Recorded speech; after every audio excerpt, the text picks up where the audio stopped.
আমার প্রতিবাদের কারণেই যে সবকিছু বন্ধ হয়ে যাবে তা কিন্তু না। আমার চোখে আসলে ওরকমভাবে পড়েনি, আমার মা আমার সাথে নেই। এবার আসলে কোনো প্রিপারেশন আমি নেইনি। সব ধর্মকেই শ্রদ্ধা এবং সম্মান করি।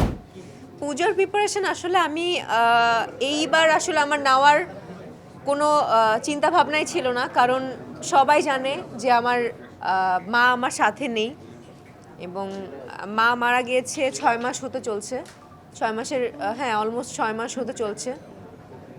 সো এবার যদি আমার কোনো কাজ নাও থাকতো, আমার কাছে মনে হয় না যে এই পুজোর যেই প্রিপারেশন, কেনাকাটা কিংবা এই হই হুল্লোড় করা, এই ঘুরতে যাওয়া, ওই ব্যাপারটা আমার মধ্যে থাকতো, কারণ আমার মা আমার সাথে নেই।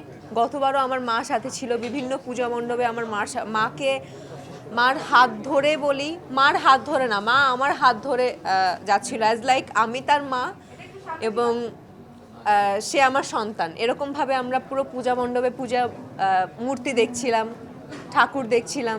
সো ওই ব্যাপারটা আসলে রিকল হচ্ছে। তো এবার আসলে আমি কোনো প্রিপারেশন নেইও নি এবং উপরওয়ালা, ভগবান, আল্লাহ, যেটাই বলি না কেন, একটা কাজে মিলিয়ে দিয়েছে যে কাজের মধ্যে তাহলে তুই এই প্রিপারেশন নিবি না, কাজের মধ্যে ব্যস্ত থাক, কাজ কর, যাতে তোর ওই জায়গায় তুই ডিপ্রেসড না হয়ে যাস যে এবার পূজা হচ্ছে, এবার তোর মা নেই।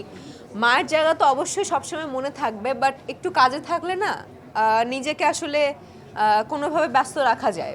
তো এবার আসলে কোনো প্রিপারেশন আমি নেইনি এবং আমি এবার নিজের জন্য একটা সুতাও কিনিনি। আমার ভাইয়া আছে, ভাবি আছে, ভাইয়ের একটা ছেলে আছে, তাদের জন্য কেনাকাটা করে দেওয়া হয়েছে, বাট আমি নিজের জন্য আপাতত কি এবার আসলে কিনিনি এবং কিনবো না। আমার চোখে আসলে ওরকমভাবে পড়েনি, বাট আমি সবসময় সত্যের পক্ষে থাকি, ভালোর পক্ষে থাকি। আমি এখনই বলবো, এখন সবাইকে বলবো, এবং আমি ইদানিং ধরে আমি ফেসবুকে একটু কম অ্যাক্টিভ, যেটা আমি বলবো। আর ফেসবুকে প্রতিবাদ করা মানেই যে অনেক বড় কিছু, কিংবা আমার প্রতিবাদের কারণেই যে সব কিছু বন্ধ হয়ে যাবে তা কিন্তু না। বাট আমি মন থেকে চাই যে প্রত্যেকের জায়গা থেকে ভালোটাকে সাপোর্ট করুক, কোনো খারাপ কিছুকে আসলে সাপোর্ট না করাটাই উচিত আমার কাছে মনে হয়। আর আমি সবসময় সত্যের পক্ষে আছি, থাকবো, সারা জীবনই থাকবো। আমাদের উচিত প্রত্যেকটা ধর্মকে শ্রদ্ধা করা।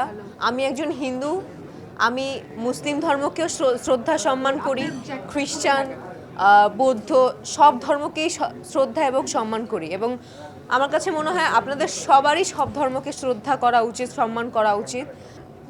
ধর্ম যার যার, উৎসব সবার, এটুকুই বলবো। দেশে দেশে সবার সাথে দ্য নিউজ।